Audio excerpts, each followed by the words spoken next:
Bueno, buenas tardes, gracias por visitar Visión 360. Bueno, cuéntenos, ¿qué le llevó a dedicarse a ser guardaparques? ¿Cómo terminó trabajando en esta profesión arriesgada y hasta a veces bastante ingrata? Bueno, muchas gracias primeramente a Visión 360 por la entrevista. Pienso que son esas, de repente, suertes del destino, privilegios de la vida que a veces nos toca nacer en lugares tan increíbles como la Amazonía. Mi persona es oriundo de San Buenaventura. Es una pequeña población allá en el norte de La Paz, en la provincia de Iturralde. He crecido rodeado de naturaleza desde muy niño, observando paisajes increíbles, el río Beni. Y creo que eso desde muy pequeño, además de lo que me inculcaba mi madre, mi abuelita, que siempre eran gente del lugar, pero gente que amaba mucho la naturaleza. No se hablaba en esos tiempos todavía de conservación de áreas protegidas, pero era gente que tenía un profundo respeto, ¿no? Entonces creo que eso ha hecho que mi persona vaya creciendo desde niño con un amor muy arraigado dentro de mí mismo, sobre mi tierra, el lugar donde yo había nacido. Se dio la oportunidad de ingresar como voluntario al Parque Nacional Madidi, ya cuando se creó, en 1995 fue la creación del Parque Nacional. Ya mi persona había salido del colegio, de la secundaria, pero el año 98, un año después de haber iniciado la gestión del Parque Nacional, tuve la oportunidad de ingresar como voluntario, ¿no? Haciendo labores como de atención de las radios, recibir los reportes de los guardaparques, hacer de sereno en el campamento principal, incluso algo de limpieza, cuidaba, dormía ahí. Y me encantaba, lo miraba a los guardaparques, que ellos, los primeros guardaparques que se iban contratando al lugar, que se subían al bote, se iban de patrullaje, y yo decía, ¿y cómo yo hago para hacer eso, no? Yo quiero ser como ellos. Pero no se me daba la oportunidad porque no era personal oficial, era solo voluntario, no tenía un contrato. Entonces el jefe me decía, no, tú no puedes ir porque no tienes seguro, no tienes contrato, y me quedaba con esa frustración. Entonces mi sueño fue profundizándose más aún, porque yo sentía que eso era lo mío, ¿no? Me había llegado tal vez un momento de que pensar en que en algún momento podría yo volverme en un guardaparque, ¿no? Del Parque Nacional Madidi. No pasó mucho tiempo, hasta 2001, cuando se da la oportunidad de una convocatoria pública, concurso de méritos, donde logró entrar como guardaparque oficialmente ya del Parque Nacional Madidi. Para mí fue el logro más grande de mi vida, sinceramente. El año 2021 soy transferido a la Reserva de la Biosfera y Estación Biológica del Beni, ¿no? Donde actualmente estaba desempeñándome como jefe de protección. Pero este cambio se da precisamente, en todo este proceso, principalmente como jefe de protección, es cuando yo comienzo a tener los problemas más grandes, ¿no? Las amenazas más fuertes que yo había sentido, ya comienzo a sentirlo porque yo comandaba y lideraba un grupo de guardaparques en Apolo. Entonces comenzamos a tener los primeros conflictos con la minería ilegal. El año 2015 sufro una situación parecida a la actual, soy destituido después de haber iniciado un proceso administrativo a una empresa minera en el Parque Nacional Madidi. Termino la audiencia de inspección ocular, me piden que salga a La Paz y sin darme ninguna explicación lo único que hacen es extenderme el memorándum, ¿no? De agradecimiento. Impugnamos, apelé porque ya sospechábamos de lo que pasaba. Y bueno, ya el 2021, como todos conocen, yo estaba trabajando otra vez en el sector de Apolo como jefe de protección y comenzamos con los procesos administrativos sancionadores, ¿no? Porque ya durante la pandemia habían comenzado a entrar maquinaria pesada, habían abierto caminos. Ahí nosotros hicimos los primeros procesos. Y a raíz de eso, otra vez los mineros, las comunidades se pronunciaron, pidieron mi cambio. De esa forma es que me transfieren a la Estación Biológica del Beni, donde me venía desempeñando, ¿no? Pero no conformes con trasladarme a la Estación Biológica del Beni, el CERNAP, el año 2021, eso ocurre en agosto, mi cambio. En octubre, el CERNAP me inicia un proceso sumario por una supuesta falta que decían que yo había cometido, creo que 1 año o 2 años atrás, ¿no? Entonces, así siempre ha sido curioso y raro la persecución que yo he venido recibiendo. Impugné hasta el máximo nivel posible dentro de la vía interna administrativa, pero como ellos son Estado, ellos son juez y parte, es imposible ganarles. El año 2021, ¿no? Nos enjuician por una supuesta calumnia y difamación por haber evitado el ingreso de maquinaria pesada al Parque Nacional, haber difundido por las redes sociales. Salimos absueltos de ese proceso el año 2024, el año pasado, en febrero. No termina el año 2024, ya no son los mineros, ahora el CERNAP me destituye el 31 de diciembre de 2024 también, y ahora curiosamente el CERNAP me inicia un proceso administrativo sancionador por denunciar, ¿no? Primeramente por alertar en mis redes sociales sobre los incendios forestales que estaban ocurriendo, también por el tema de la denuncia contra autoridades, la falta de atención de los incendios forestales, la denuncia de la muerte de un jaguar que yo había puesto también en mis redes sociales, ¿no? De un jaguar que posteriormente a ser atropellado supuestamente fue internado, fue llevado dentro de las instalaciones de una empresa china en Cochabamba, la Chinohidro, donde es descuartizado, desmembrado, y nosotros hicimos esa denuncia pública, ¿no? Entonces, entre varias cosas, además por haber participado de eventos internacionales, según ellos sin la autorización, pero yo esos eventos pues participo en mi tiempo libre, en mi descanso, ¿no? o en mis vacaciones. No le genero ningún gasto económico al CERNAP ni al Ministerio. No le genero ningún gasto económico al CERNAP ni al Ministerio. Entonces, ellos simplemente con esto lo que están buscando es, como bien decía, es acallar la voz de defensa de la naturaleza, de las áreas protegidas. ¿Y qué otros peligros enfrentan los guardaparques bolivianos? Mire, en realidad una de las cosas que he aprendido a admirar mucho es el compromiso humano, ¿no? La convicción que tienen los guardaparques, por lo menos con los que me han tocado trabajar, ¿no? Soy gente muy comprometida, ¿no? De gente muy apasionada con lo que hace, muy a pesar de que no tiene los recursos, la logística, el equipamiento para hacer su trabajo, muchas veces con aciertos, algunas veces con desaciertos, pero es gente que permanentemente está en la vanguardia, en la línea de defensa, y algo que admiro de ellos, como le digo, es esa lealtad que tienen, ¿no? Con ellos mismos, con los principios de protección y conservación de la naturaleza, pero en ese proceso hay pues amenazas, ¿no? Amenazas muy grandes. Una de las principales, sin duda, que me ha tocado vivir a mí ha sido afrontar la minería ilegal, y no solamente por los impactos que esta genera en los ecosistemas, en la biodiversidad, en los componentes de la madre tierra, por el impacto en la contaminación de los ríos, la destrucción del bosque y todo lo que ello implica, sino por la capacidad que tiene, ¿no? Económica por un lado, política, social, o sea, es una actividad que tiene mucho poder económico, mucha capacidad de inferir o generar influencias, ¿no? En las disposiciones políticas, incluso a nivel nacional. De parte de la minería hemos sufrido mucha persecución, mucha amenaza, incluso no solamente laboral, ¿no? Amenazas físicas, no solamente Marcos Jusquiano, muchos guardaparques han sido intimidados, impedidos de cumplir sus funciones, amenazados de quitarles sus motocicletas, de ser golpeados o de ser tirados al río, incluso no desaparecerlos en los patrullajes que nosotros hacíamos. Entonces la minería es una. La otra viene a ser los incendios forestales. Es doloroso ver ante tus ojos, ¿no? Cómo se consume la selva, se consume la biodiversidad. Es triste realmente ver cómo se vuelven cenizas, ¿no? Animales de la fauna silvestre, aquellos animales que no pueden escapar, que son consumidos por el fuego, tienes un sentimiento que te invade por dentro, que realmente no lo puedes controlar, ¿no? ¿Qué papel cumplen ustedes en la lucha contra los incendios forestales? Porque están los bomberos, pero ¿qué hacen los guardaparques? ¿Cuál es su deber en este caso? Es que no están así. El guardaparque es el bombero. El guardaparque es la primera persona que toma conocimiento de los incendios forestales. Hasta que lleguen los bomberos transcurren semanas, incluso meses en Bolivia. Entonces la primera línea de defensa y combate de un incendio forestal son los guardaparques. Somos nosotros, ¿no? Con equipamiento, sin equipamiento, respirando humo, ceniza, y estamos ahí, está al frente del guardaparque, tratando de contener a veces incendios forestales que están muy por encima de la capacidad y voluntad nuestra, ¿no? De poderlos contener. Y lo peor de todo, como le digo, en ese momento es ver la indiferencia de las autoridades de Estado, ¿no?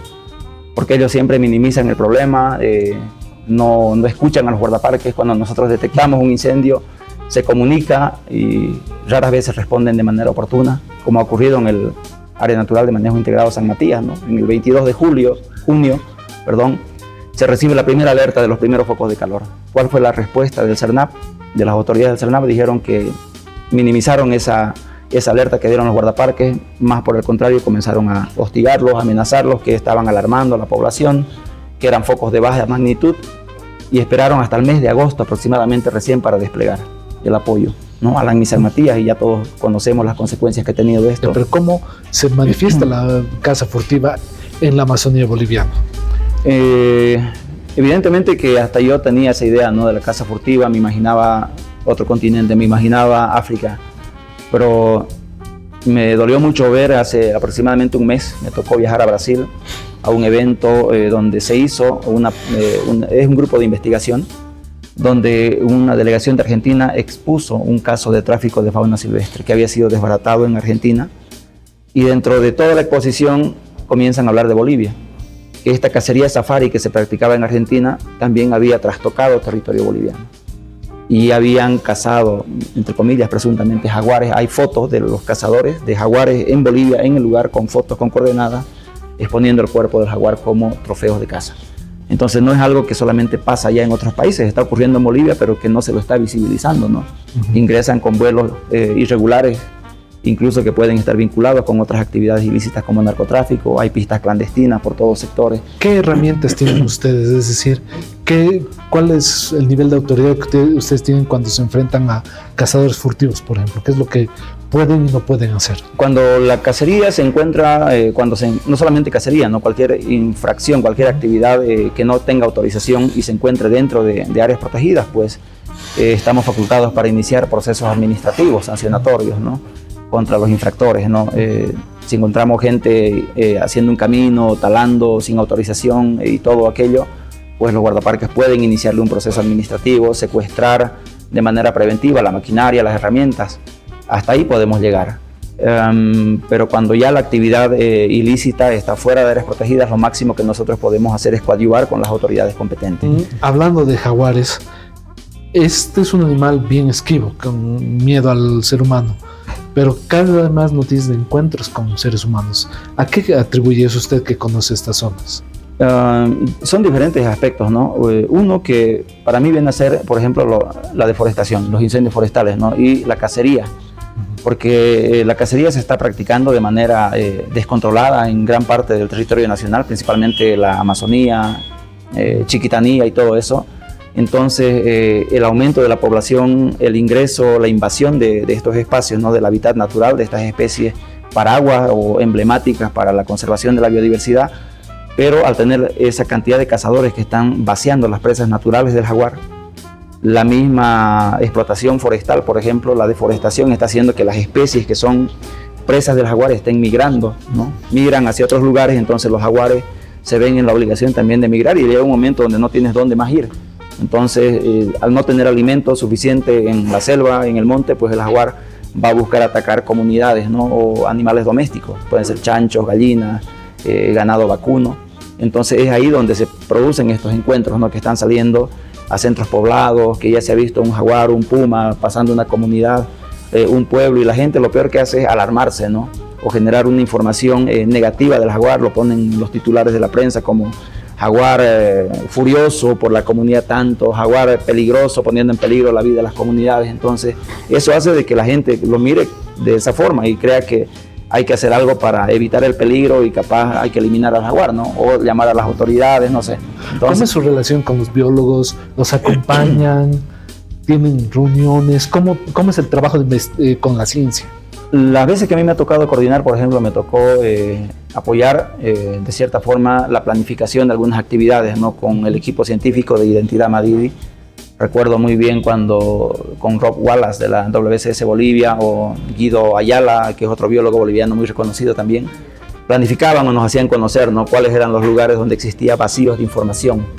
Había un documento que se llamaba las prioridades de investigación en el Parque Nacional Madidi. Entonces, según esas prioridades de investigación, ellos hacían muestreos, ¿no? Y nos decían, por ejemplo, en estos puntos vamos a hacer un cronograma y vamos a ingresar. Si va a ser a la parte de los valles del Parque Nacional Madidi, o si va a ser al sector del Alta Madidi, a la llanura amazónica, o van a ser a las pampas inundables, porque son superficies, extensiones inmensas, ¿no? Donde cada sector ameritaba una planificación y una logística muy especial.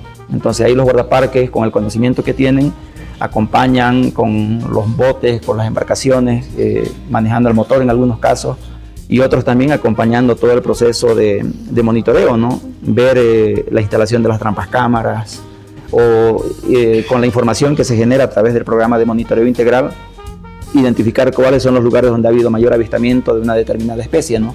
Ok, jaguares, no sé, pues mamíferos, peces, Entonces, ese es el intercambio de información con los investigadores científicos principalmente, y consideramos que es una actividad muy importante que no solo en el Madidi debería realizarse, creo que en todas las áreas protegidas de Bolivia, pero no todas tienen esa oportunidad que ha tenido el Madidi, y creo que es un orgullo nacional decir, ¿no?, que el Madidi es el área protegida más biodiversa del mundo. Normalmente cuando se habla de selva se piensa en el jaguar, en el puma, en el caimán. ¿Se ha tenido encontronazos con esos animales de miedo? Sí, de hecho que sí, a mí me ha tocado. Mi primera experiencia con jaguares ha sido de niño, antes de ser guardaparque. Hemos tenido, bueno, yendo a pescar, y un jaguar nos ha perseguido a mí y a mi hermano, ¿no? Hemos visto que ha saltado el arroyo casi junto a nosotros y ha comenzado a correr, pero pensamos que tal vez no tenía la intención de atacarnos, ¿no? Porque si quería, pues lo podía hacer fácilmente. Pero hemos llegado hasta el campamento. Esa vez, tristemente, porque yo no era guardaparque, era niño, corríamos a gritos con mi hermano. Vino el cuidante de ese campamento y disparó contra el jaguar, ¿no? Entonces, ahí me tocó el alma. Sinceramente, lloré mucho. Era el año 1988.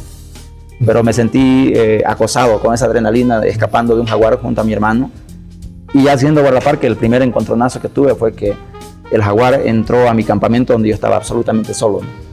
Estaba durmiendo, entonces escuché un silbido muy fino en la madrugada, a 2 de la mañana, mi persona solita en un lugar, solamente dentro de mi carpa, en un lugar así encerrado con malla milimétrica. Escuchar primero el silbido, yo pensé que primero que no era un jaguar, ¿no? Allá en la Amazonía hay mucha mística, mucha leyenda, hablan de espíritus de la selva y todo, y yo dije, es el silbaco. Entonces, pero cuando me di cuenta, no era el silbaco, era el silbido del jaguar, ¿no? Y ese es otro dilema, porque con algunos investigadores ellos dicen, no, imposible, el jaguar no silba. Pero nosotros sí estamos plenamente convencidos y seguros que el jaguar silba, e incluso puede imitar perdices y todo eso para cazar. Yo lo escuché, el silbido del jaguar, sentía que daba la vuelta, pero yo estaba dentro de mi carpa, ¿no? Entonces me quedé solamente quieto, pero hubo un momento en que llegó a olfatear detrás de mi carpa, ¿no? Sentí clarito aquí olfateando al lado de mi cabeza. Así que yo por seguridad siempre dormía en la selva con mi machete, mi linterna adentro, no portamos arma. Lo único que hice fue acordarme el consejo de mi abuela, que me dijo, si te encuentras con un jaguar y estás en ese momento solo, nunca escapes, ¿no? Y me acordaba eso porque cuando escapé, me correteó el jaguar. Es por eso, no escape, afróntelo, ¿no? Sea valiente, llénese de valor y afróntelo, no salga como para pelear con él. Entonces me acordé de eso solito, mi corazón latía a 1000 por hora. Agarré el machete, la linterna, despacito, le abrí la puerta al camping, salí y no sé, por instinto alumbré hacia la puerta, ¿no? Y medio cuerpo del jaguar estaba adentro del campamento mirando hacia mi carpa, ¿no? Ahí ya estaba afuera, así que no me quedó otra que correr hacia el jaguar alumbrando y golpeando con el machete la madera, ¿no?, del piso del campamento. ¡Pum! ¡Chole, carajo! ¿No? Así como yéndome como a pelear con él. Ahí noté que se dio la vuelta, saltó y desapareció. Fue el encuentro más cercano que tuve con el jaguar esa vez. ¿Qué otros animales? ¿Cuáles son sus animales favoritos? ¿Con qué disfruta encontrándose en la selva? Pienso que el jaguar, sinceramente el jaguar para mí representa mucho, pero además del jaguar, por ejemplo, el poder ver los lobos de río, las londras que le llamamos por allá, verlos en su dinámica, cazando o pescando, es realmente increíble para mí. O ver una anaconda, que me ha tocado muchas veces también estar cerca de anacondas de 6 metros, 7 metros, algunas veces las hemos visto vivas nadando, otras veces tristemente ya la gente las había matado. Entonces realmente me impresiona mucho eso, el canto de las aves, de los loros, incluso ver volar las garzas al atardecer, es impresionante, ¿no? Y sentir ese murmullo del agua, la selva, los sonidos, porque no es solamente observar, es también sentir, escuchar, tener tus 6 sentidos o todos los sentidos que tú tengas en ese momento para escuchar solamente la naturaleza. Creo que es impresionante.